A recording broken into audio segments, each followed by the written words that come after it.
Pernah nggak kamu ngerasa badanmu tuh nggak sebugar dulu, bangun tidur rasanya kayak masih kurang tidur, jalan sedikit aja udah ngos-ngosan, makan enak malah bikin perut berantakan seharian. Biasanya kita mikirnya, paling kecapean, padahal bisa jadi itu sinyal. Tubuhmu lagi kasih kode, hey, aku mulai rusak perlahan tapi kamu nggak dengerin, waktu terus jalan, dan usia nggak bisa bohong. Apalagi buat kita yang udah masuk 30-an, ini masa krusial. Masa dimana pilihan hidup mulai nunjukin hasilnya, bukan cuma soal karir atau keluarga, tapi juga soal kesehatan tubuh. Dan sayangnya, banyak yang baru sadar setelah muncul keluhan. Di video kali ini, kita bakal ngobrolin 5 tanda tubuhmu mulai rusak perlahan tanpa kamu sadari. Selamat datang di Harmoni Usia 40, ruang aman untuk kamu yang ingin hidup sehat, tenang secara finansial, dan menikmati hidup dengan bijak. Di sini, kita bahas kesehatan, keuangan, dan gaya hidup simpel yang relevan buat kamu yang sudah mulai memasuki fase dewasa yang sesungguhnya. Yuk jadi versi terbaik dari diri kita di usia 40-an dan seterusnya. Kadang, tanda-tanda tubuh rusak ini munculnya halus banget, sampai kita sendiri suka nggak sadar. Masalahnya, tubuh jarang langsung kasih alarm keras di awal. Dia bisik-bisik dulu, ngasih kode halus biar kita lebih peka. Tapi karena sibuk, kita anggap enteng. Sampai akhirnya bisikan itu berubah jadi teriakan. Dan kalau udah sampai titik itu, seringkali kerusakannya nggak bisa sepenuhnya balik lagi. Bayangin kayak mobil tua, lampu cek engine nyala, tapi kita cuekin. Mobilnya tetap jalan sih, tapi suatu hari bisa mogok total di tengah jalan. Nah, tubuh kita mirip begitu, bahkan lebih rumit.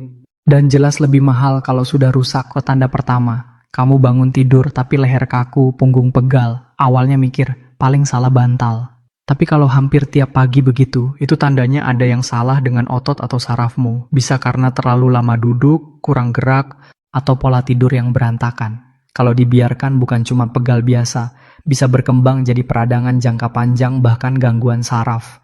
Tanda kedua, sering ngantuk banget habis makan. Bukan cuma kenyang, tapi ngantuk berat seperti kurang tidur berhari-hari.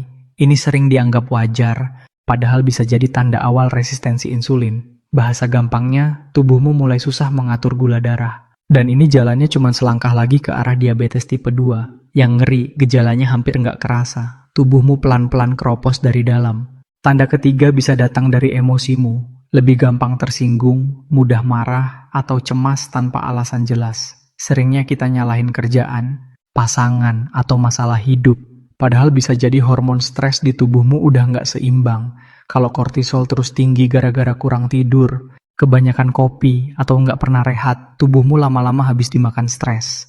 Dan dampaknya bukan cuma mood, jantung, otak, pencernaan, semua bisa kena. Nah, tanda keempat lewat perut. Misalnya sering kembung, sembelit, atau malah diare tanpa sebab jelas. Kita biasanya bilang salah makan, tapi kalau sering banget berarti pencernaanmu bermasalah. Bisa karena kurang serat, kebanyakan makanan instan, atau pola makan yang nggak teratur. Dan jangan salah, usus ini terhubung langsung ke otak. Kondisi ususmu bisa ngatur mood, konsentrasi, sampai kualitas tidur. Banyak penelitian yang nunjukin hubungan erat antara mikrobioma usus dan kesehatan mental. Dan satu lagi tanda terakhir yang sering banget diremehkan, yaitu luka kecil yang lama sembuh. Misal, luka gores kecil yang bisa berhari-hari nggak kering, atau memar yang susah hilang. Itu bisa jadi tanda sistem imunmu lagi drop atau ada peradangan kronis di tubuh. Sering nggak sakit, jadi kita cuekin. Tapi dalam jangka panjang, ini bahaya banget. Tubuh manusia sebenarnya mesin yang luar biasa. Dia bisa bertahan, menyesuaikan diri, bahkan memperbaiki kerusakan. Tapi dia juga punya batas. Dan seringkali yang bikin rusak bukan satu hal besar, tapi hal-hal kecil yang dibiarkan terus-menerus. Sayangnya, hidup kita sekarang serba cepat, capek, ngopi, sakit kepala, obat, susah tidur, scroll sampai pagi, semua ditambal sementara. Padahal yang dibutuhin tubuh itu sederhana, tidur cukup, makan yang bersih, olahraga ringan, dan rehat dari stres. Banyak orang baru sadar tubuhnya rusak setelah hasil lab nunjukin angka merah, atau setelah dokter bilang, ini sudah parah. Padahal tubuh udah kasih tanda jauh-jauh hari, lewat lelah yang aneh, perut rewel, atau mood yang naik turun. Kita aja yang pura-pura nggak denger. Usia 30-an ke atas memang titik di mana pilihan hidupmu benar-benar berbayar. Mau terus cuek atau mulai dengerin sinyal kecil tubuhmu? Kabar baiknya, tubuh punya kemampuan pulih yang luar biasa, asal kamu kasih kesempatan. Mulai dari hal kecil, tidur yang cukup, air putih yang cukup, Gerak walau cuma 15 menit, tarik napas panjang, dan belajar benar-benar istirahat.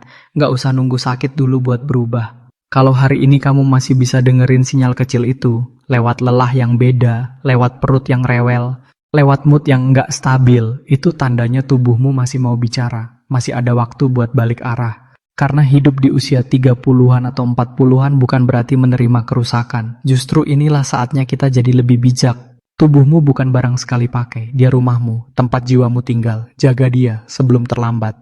Dan mungkin malam ini, sebelum tidur, coba tanya ke diri sendiri, hari ini aku udah dengerin tubuhku atau masih sibuk cuekin dia? Karena tubuh selalu bicara. Tinggal kamu mau dengar atau tidak. Semoga bermanfaat. See you in the next video.